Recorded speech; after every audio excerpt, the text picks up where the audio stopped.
이 시점에서 모두가 호르무즈 해협이 이란에게 중요한 협상 지뢰대라는 것을 이해하고 있습니다. 하지만 호르무즈의 진정한 힘은 이란이 이를 통해 세계 석유 무역을 중단시킬 수 있다는 데만 있지 않습니다. 이란이 이를 어떻게 할지가 핵심입니다. 그리고 이것은 지난 4년 넘게 함께하면서 아직 논의하지 않은 협상 역학에 대해 말해줍니다. 이것은 처음에 이란에서 갈등이 시작된 이유에 기여한 요소입니다. 그리고 이것은 우리가 곧 훨씬 더 동쪽에서 마주칠 수 있는 문제를 나타냅니다. 만약 우리가 다시 전쟁 중인 더 넓은 세계로 끌려가고 싶다면 말이죠. 그래서 오늘 우리의 여정을 미리 살펴보자면 우리는 먼저 제한 주도권이라고 불리는 것과 다양한 대안이 존재할 때 국가들이 어떻게 특정한 합의에 도달하는지에 대해 살펴볼 것입니다.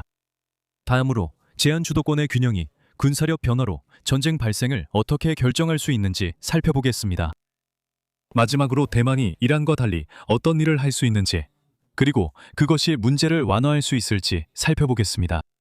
먼저 핵심 협상 문제부터 시작합시다. 이제 여러분은 전쟁의 비용이 우크라이나든 이란이든 싸움의 예상 결과를 중심으로 상호 수용 가능한 합의 범위가 존재한다는 것을 보장한다는 점을 이해하셨을 겁니다. 우리가 흔히 논의하지 않는 것은 당사자들이 최종적으로 어떤 합의에 이르는지입니다. 그 질문은 결코 사소하지 않습니다. 선택할 수 있는 옵션이 아주 많고 하나를 선택하느냐, 다른 것을 선택하느냐에 따라 분배에 중대한 영향이 있습니다. 실제로 최근에 라인손 맵스 엑스트라에서 새 시리즈 주제를 모집할 때 어떤 분이 바로 이 문제에 대해 질문하셨습니다. 좋은 답변을 하려면 그곳에서 제가 제안하는 8분보다 더 많은 시간이 필요하기 때문에 여기서는 중요한 세부 사항을 빠짐없이 모두 말씀드리겠습니다. 간단히 말해서 특정한 분할안을 제안할 수 있다면 당신에게는 꽤 유리한 상황이 됩니다. 결국 러시아가 이 검은 선과 전쟁 중에서 선택해야 한다면 검은 선이 그 대안보다는 낫기 때문입니다. 하지만 우크라이나에게는 그 대안보다 훨씬 더 나은 선택입니다. 문제는 이런 상황에서 제안을 한다는 것이 실제로 지도에 선을 그어서 상대방에게 보내는 것을 의미하지는 않는다는 점입니다. 오히려 상대가 당신이 제시한 제안을 받아들이지 않으면 전쟁을 시작할 수밖에 없다고 신빙성 있게 위협할 수 있는 능력이 중요합니다. 그 목표를 달성하는 간단한 방법이 있습니다. 쟁점이 되는 대상이 두 수도 사이의 영토라고 상상해 보십시오. 그런 다음 병력을 특정 선까지 후퇴시킬 수 있습니다. 그것이 사실상 상대방에게 제한이 되는 것입니다. 상대방은 그 선까지 모든 땅을 차지할 수 있습니다. 하지만 그 선을 넘는 순간 바로 그곳에 충돌을 촉발할 병력가 있습니다. 그러니까 그 선을 지키거나 아니면 전쟁입니다. 이것은 충돌을 촉발하는 병력과 같은 기본 개념입니다. 상대방이 분쟁 지역에 그냥 들어와서 사실상 통제권을 가져가도 큰 전쟁 없이 넘어가는 상황이 되길 원하지는 않습니다. 다르게 말하면 트리브와이어는 국가의 제한권을 보호합니다. 이것이 바로 우크라이나가 러시아와의 최종 합의가 어떻게 될지에 대해 다소 낙관적이어야 하는 이유입니다. 우크라이나는 러시아가 원하는 대상을 통제합니다. 또한 모스크바 내 제한 통제 주체에 대한 언론 소란에도 불구하고 궁극적으로 우크라이나는 해당 선을 따라 병력을 배치함으로써 제한된 분할을 스스로 결정할 수 있습니다. 최종 합의는 2022년 1월 상황과 비교하면 그리 좋지 않을 수 있지만 러시아를 멈추게 설득할 수 있을 만큼 충분히 우크라이나가 선택할 수 있는 최선의 대안 중 하나가 될 것입니다. 이 모든 내용이 낯설게 느껴진다면 제가 보조 채널에 위기 협상 이론을 소개하는 영상을 올려두었으니 참고하시기 바랍니다. 이 영상은 제 IR의 Introduction to International Relations 강의에서 나온 것입니다. 사실 그게 저에게 큰 문제를 일으켰는데 오늘 영상의 스폰서인 아바커스 AI의 챗 LLM이 그 문제를 해결하는 데 도움을 주었습니다.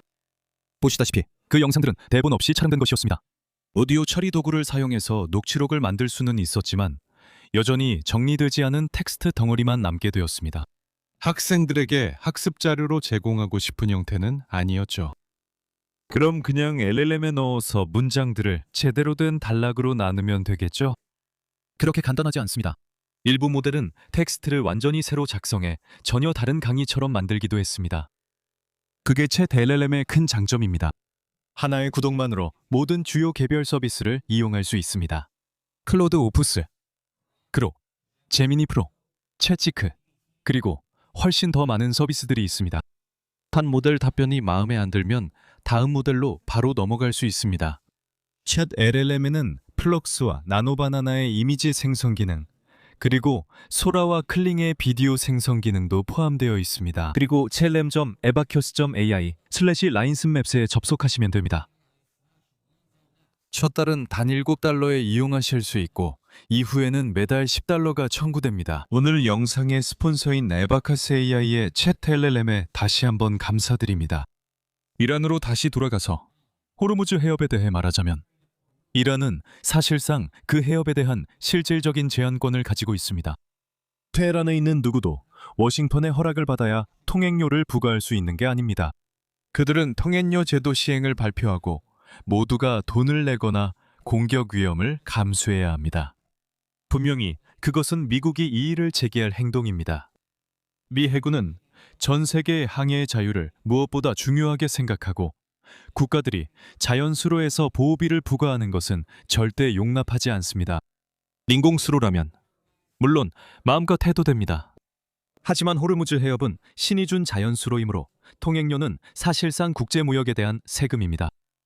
그것은 결국 연합국이 2차 세계대전이 끝나기도 전에 지키겠다고 약속했던 세계 질서의 근본적인 기둥을 무너뜨리는 셈입니다.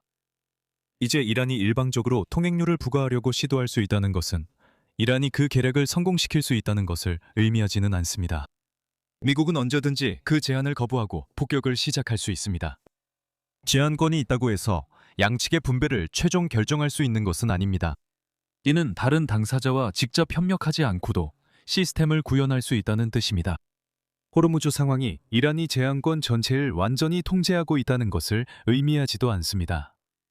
예를 들어 미국이 세계 경제 시스템을 통제하므로 워싱턴은 이란의 참여 범위를 결정할 수 있습니다.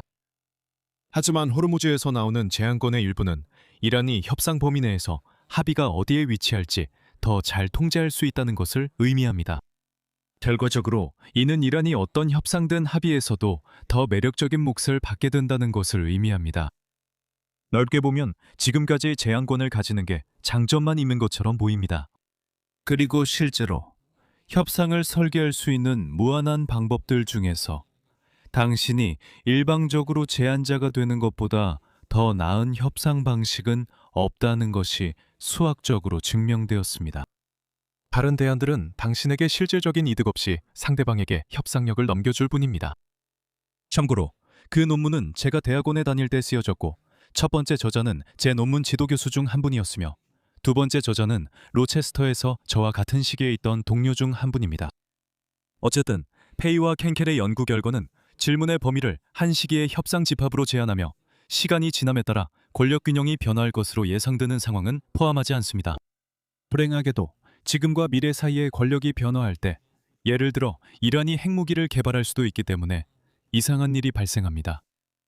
이 문제를 극단적인 경우를 예로 들자면 이란이 모든 제한 권한을 가진 상황입니다. 그러면 미래의 권력의 균형이 이렇게 보일 때 이란은 협상 이익을 나누어서 미국이 간신히 받아들일 수 있도록 할 것입니다. 현재로 되돌아가 보면 미국은 권력 이동을 막기 위해 싸움으로써 비용을 제외한 이 지점까지 확보할 수 있습니다. 이것은 예를 들어 미국이 미래의 모든 제한 권한을 통제하고 나중에 합의를 이 지점까지 강요할 수 있을 때와 비교하면 평화를 확보하기 훨씬 더 어려운 상황입니다. 따라서 현재 이란이 미국이 권력이 고정되어 있을 때 받을 수 있을 것으로 기대했던 것보다 훨씬 더 관대한 양보를 하더라도 권력 이동의 장기적인 결과를 미국이 견디기에는 여전히 충분하지 않을 수 있습니다. 모든 복잡한 문제들을 정리하고 나면 여기서의 논리는 결국 매우 간단합니다. 호르무즈 해협에서 제한권을 가지면 이란이 장기적으로 자기에게 유리한 거래를 결국 끌어낼 수밖에 있다는 뜻입니다. 하지만 이는 미국이 장기적으로 상대적으로 덜 매력적인 거래를 받게 된다는 것을 의미하며, 이런 점이 워싱턴이 이란의 권력 이동을 용인하지 않으려는 이유가 됩니다. 그리고 이런 점이 우리가 갈등에 빠진 한 이유일 수 있습니다. 트럼프 행정부는 직접 지상군을 투입하지 않는 한 대체로 성급하게 행동하는 경향이 있어서 미국이 핵무장한 이란이 가져올 장기적 결과를 감수하는 것보다는 싸우는 쪽을 선호합니다. 자, 우리는 여기서 멈출 수도 있습니다. 우리는 제한권에 대해 흥미로운 사실을 배웠고 군사력이 변화할 때는 덜 질직관적인 2차적인 함의도 보았습니다. 하지만 우리는 여전히 전쟁이 계속되는 세상에 살며 다른 강압적 협상도 이어지고 있습니다. 그러니 이 논리를 한 단계 더 발전시켜서 더 동쪽으로 가서 왜 이 동일한 원칙이 대만에서 심각한 문제를 일으키는지에 대해 이야기해 봅시다. 하지만 그곳엔 더 희망이 있을지 모릅니다. 강한 제한 주도권은 여기서 좀 더 솔직하게 말해 더 직접적입니다. 베이징은 대만 주권을 최소화하려고 합니다. 그리고 대부분의 경우 대만이 인민해방군의 침공만 없다면 그 방식에 대해 주도권을 갖게 됩니다. 타이베이가 완전히 독립적이고 완전한 주권국가의 수도임을 선언하고 싶다면 그렇게 할 수 있습니다. 만약 그 대신 하나의 중국 정책 범위 내에 머무르고 싶다면 그것도 할 수 있습니다. 한편 베이징이 전쟁이 아닌 방법으로 그 선택을 강요할 수 있는 능력은 거의 없습니다. 시 주석은 자신의 영향력을 이용해 대만이 국제대회에서 중국식 유니폼을 입도록 강요할 수 있습니다. 또는 그는 차이니즈 타이페이의 차이니즈를 어떤 중국어 단어로 옮길지까지 지시할 수 있습니다. 네, 실제로 그런 일이 있었습니다. 또는 그는 대만 총통이 제3국 또는 제2국 상공을 비행하는 것을 막을 수도 있습니다. 심지어 우리가 그 나라들을 제2국이라고 해야 할지 제3국이라고 해야 할지도 이 범주에 속합니다. 하지만 결국 이것은 정치적 연극입니다. 타이베이가 중요한 사안을 제안하게 됩니다. 현재 양안 관계의 핵심 문제는 힘의 균형이 바뀔 것으로 예상된다는 점입니다. 중국 본토는 인구 위기를 겪고 있습니다. 섬을 침공하려면 엄청난 인력이 필요하고 나머지는 다 아시잖아요. 그리고 그건 곧바로 이전과 같은 문제로 이어집니다. 어쩌면 더 심각할 수도 있는데 협상력이 대만 쪽으로 너무 기울어져 있기 때문이죠. 제3차 세계대전 현실화에 대한 두려움이 여기서 비롯됩니다. 하지만 이란과 대만의 정부 구조에는 상당한 차이가 있습니다. 민주주의 체제는 현상 유지를 더 잘하는 경향이 있습니다. 특히 여러 거부권 행사 지점을 거쳐야 법이 통과되는 대통령제에서는 더욱 그렇습니다. 미국에서 얼마나 많은 사람들이 하원과 상원을 통과하고 대통령의 서명을 받는 것이 얼마나 어려운지에 대해 답답해하는지 한번 생각해 보세요. 타이완은 조금 다른데 단원제 입법부만 가지고 있기 때문입니다. 그건 정치학적으로 말하면 하원만 있고 상원은 없다는 뜻이죠. 상원만 있고 하원이 없을 수도 있겠네요. 어쨌든 대통령까지 다시 포함하면 대만에는 여전히 두 가지 걸림돌이 남아 있습니다. 게다가 헌법 개정안을 통과시키는 능력도 있는데 이를 뒤집으려면 더 많은 절차를 거쳐야 합니다. 따라서 앞으로 대만이 하려는 일 때문에 중국 본토가 침공할까 걱정된다면 정부는 앞으로 현상 유지를 바꿀 능력을 스스로 제한하는 법을 제정하기 시작할 수 있습니다. 대만에 신뢰할 수 있는 약속에도 한계가 있습니다. 만약 10년 후에 입법부와 행정부가 독립된 대만의 시기가 왔다고 합의한다면 오늘날 정부가 그것을 제한할 수 있는 방법은 많지 않습니다. 법적 틀 밖에서도 독불장군 같은 대통령이 대만을 독립국가로 공개연설에서 언급하면서 더 주권국가의 대통령처럼 행동하기 시작할 수도 있습니다. 이것이 국내법과 다를 수 있지만 베이징은 법적 상황만큼이나 외부에 비치는 모습도 중요하게 생각합니다. 그렇다면 중국 본토의 침공을 막을 수 있을까요? 확실하지 않습니다. 베이징이 제한 권한을 가져도 군사력 변화는 전쟁을 초래할 수 있습니다. 따라서 민주주의 제도는 우리의 예방전쟁 문제를 모두 해결해주는 마법 같은 해결책이 아닙니다. 하지만 민주주의 제도는 한 사람이 마음을 바꿔 갑자기 모든 기존 정책을 뒤엎을 수 있는 독재 체제보다는 낫습니다. 그렇다면 오늘의 핵심 요점은 무엇일까요? 전쟁 비용을 감안하면 다양한 합의가 전쟁보다 더 바람직하며 이는 당사자들에게 중요한 분배 결과를 초래합니다. 제한권은 누가 그 차이를 활용할 수 있는지 결정합니다. 이란이 호르무즈 해협 정책에 대한 제한권을 통제하면 시간이 지남에 따라 변화하는 권력에 대처하는데 복잡함이 생깁니다. 그리고 대만의 민주주의 제도는 대만 해협에서 비슷한 문제를 완화할 수 있습니다.